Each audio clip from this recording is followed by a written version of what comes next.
झारखंड राज्य की कृषि पशुपालन एवं सहकारिता विभाग की माननीय मंत्री शिल्पी नेहा तिर्की ने की प्रेस वार्ता। मेदिनीनगर शहर के परिसदन भवन में की प्रेस वार्ता। मंत्री शिल्पी नेहा तिर्की जिले में पहुंचकर विभागीय पदाधिकारी के साथ बैठक की। कहीं जो भी योजनाएं कृषि पशुपालन सहकारिता विभाग के द्वारा चलाई जा रही उसे आम लोगों तक उसका लाभ पहुंचाया जाएगा। वहीं 2 दिन पदाधिकारियों को फील्ड में रहने का निर्देश दिया ताकि सभी योजनाओं को धरातल पर लाया जा सके और योजनाओं की जानकारी आम लोगों को दी जा सके ताकि कोई भी किसी भी योजना से वंचित ना हो। तो थोड़ा स्लो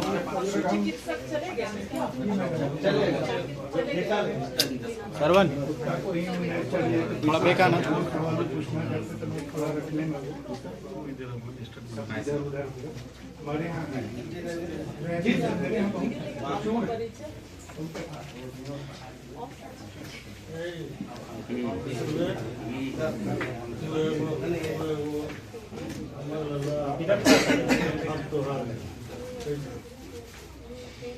जितना आया क्या क्या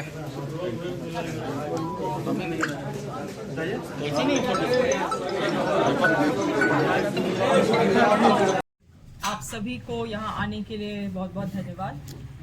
राज्य के तमाम जनता को हम तहे दिल से धन्यवाद करना चाहते हैं कि उन्होंने हमारे महागठबंधन सरकार में अपना विश्वास जताया है और यही कारण है कि इतनी भारी बहुमत से हम लोग जीत के आए हैं और यहाँ एक मजबूती से सरकार हम लोगों ने गठन किया है। हम सभी लोगों को, खास करके जितने हमारे कैबिनेट के मिनिस्टर्स हैं, हम लोगों को निर्देशित किया गया है माननीय मुख्यमंत्री के द्वारा कि हम लोग अपने अपने जो भी संभव जिला है वहां तक पहुंचे और वहां पे विभागीय जानकारियों को हम लोग ग्रहण करें और उसके अनुसार हमारे विभाग को हम लोग निर्देशित करें।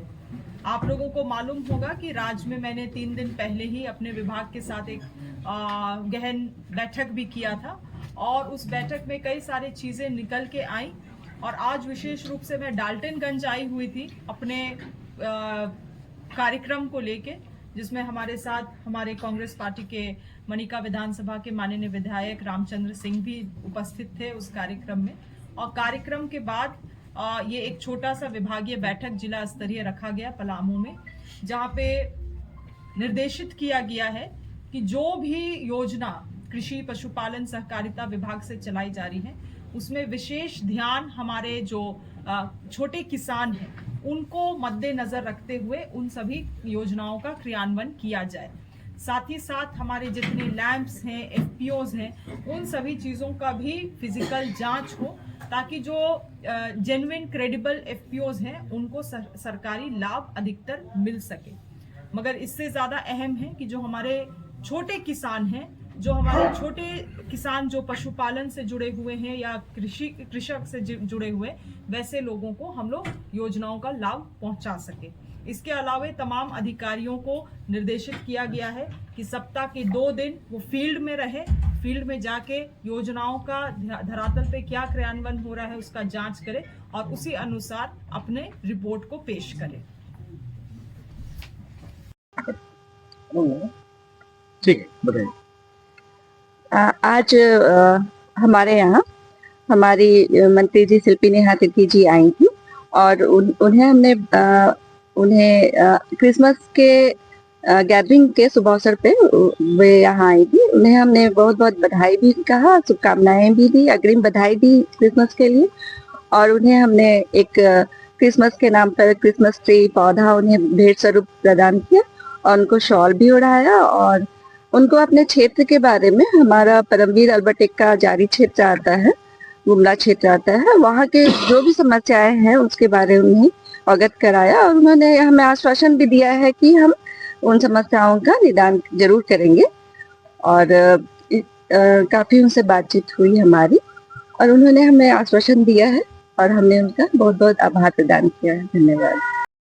विधानसभा सत्र के बाद पहली बार मनुमंडल यानी जिला मुख्यालय के आगमन में तो नेहा तिर्की जी आई थी, जो सब क्योंकि जो व्यवस्थाएं अव्यवस्थित थी क्या सुधार होगा? देखिए, अभी ये सरकार जो है सुधार के लिए ही हम लोग लगे हुए हैं और तमाम लोग सोच रहे हैं कि पूरा झारखंड सुधार हो, और उसी क्रम में पलामू प्रमंडल भी जो यहाँ त्रुटि है उसको हम लोग दूर करेंगे और उसमें लोग लगे हुए हैं। मैया सम्मान योजना 2500 रुपए आ नहीं रहा है लोगों के खाते में। ये बहुत जल्दी आ जाएगा, तैयारी हो रही है। सिस्टम से तैयारी। हाँ, तैयारी हो रही है। जोहार। मैं प्रखंड पशुपालन पदाधिकारी सह संगरोध पदाधिकारी जिला पलामू।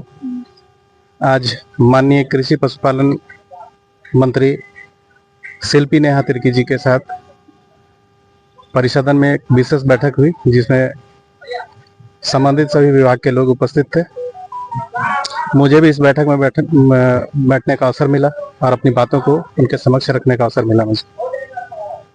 मैंने अपने विभाग से संबंधित जो हम लोगों का सहयोगी विभाग है जिला गव्य विकास, उसमें 2 गाय की जो योजना है जिसमें 90% का लाभ हम लोगों के द्वारा दिया जाता है, उसमें वैसी विधवाओं को 90% का लाभ दिया जाता है जिनके पति का स्वर्गवास किसी महामारी से या किसी आपदा से या सड़क दुर्घटना से हुआ है, जिसके चलते बहुत सी विधवाओं को उनका लाभ नहीं मिल पाता है। मैंने माननीय मंत्री जी से इस बात के लिए आग्रह किया है कि वो सभी विधवाओं को इस योजना का लाभ दें, और उसने अपने तरफ से हामी भी भरी है। साथ ही साथ यहाँ जो हम लोगों के विभाग में बत्तख पालन का जो योजना है, जो बहुत ही छोटा योजना है, जिसमें हम लोगों के द्वारा 15 चूजा का लाभ लाभुक को दिया जाता है, जो मात्र 1700 रुपया का योजना है, जिसमें फिलहाल 90% और 75% का अनुदान विभाग के द्वारा दिया जाता है। मैंने मैडम से कहा कि इस योजना को में कम से कम 50 बतख दिया जाए और बतख को रखने के लिए एक छोटा सा शेड बनाया जाए, और मनरेगा की तरफ से उसमें एक छोटा सा डोभा का भी प्रावधान किया जाए, तो योजना का आकार थोड़ा बड़ा हो जाएगा और लोग लाभ लेने से कतराते थे, उसमें लाभ लेने के लिए वो आगे आएंगे। दूसरी बात मैंने ये रखा कि यहाँ भेड़ पालन बहुत ज़्यादा होता है, जिसमें यहाँ के गड़ेरिया समाज के लोग लाभ नहीं ले पाते हैं मुख्यमंत्री पशुधन विकास योजना का। मैंने मैडम को इस बात से अवगत कराया है कि पलामू प्रमंडल में भेड़ पालन काफ़ी मात्रा में होता है। पिछला जो पशु जनगणना हुआ है उसमें लगभग 60,000 भेड़ की संख्या है। जो भेड़ से चलने वाले जो उद्योग धंधे हैं वो लगभग ठप होते जा रहे हैं। मैंने मैडम को इस बात से अवगत करा दिया। मैंने उनके पास निवेदन किया है कि यहाँ मुख्यमंत्री पशुधन विकास योजना में भेड़ पालन को भी जोड़ा जाए, ताकि यहाँ के जो गड़िया समाज के लोग हैं वो इस योजना का लाभ उठा सकें, और जिस तरह मुख्यमंत्री पशुधन विकास योजना में 90% और 75% का लाभ दिया जाता है वो इस योजना में भी दिया जाए। विभाग से की ओर से जो हम लोगों से पूछा गया उसमें मेरी तरफ से और भी बातों को रखा गया, जैसे किसानों को लाभ देने के लिए मेधा डेयरी का यहाँ है, जिसको मैडम की तरफ से बढ़ावा देने की बात हो रही है। तो अगर उसको बढ़ावा देने के लिए हम लोग यहाँ के किसानों के बीच में गव्य विकास विभाग की तरफ से जो पुरानी उसकी योजनाएं थी 10 गाय, 20 गाय, 50 गाय, 100 गाय, इस सब को भी फिर से पुनर्जीवित करके उसको भी चलाने का निवेदन हमारे द्वारा किया गया है। मैडम की तरफ से क्या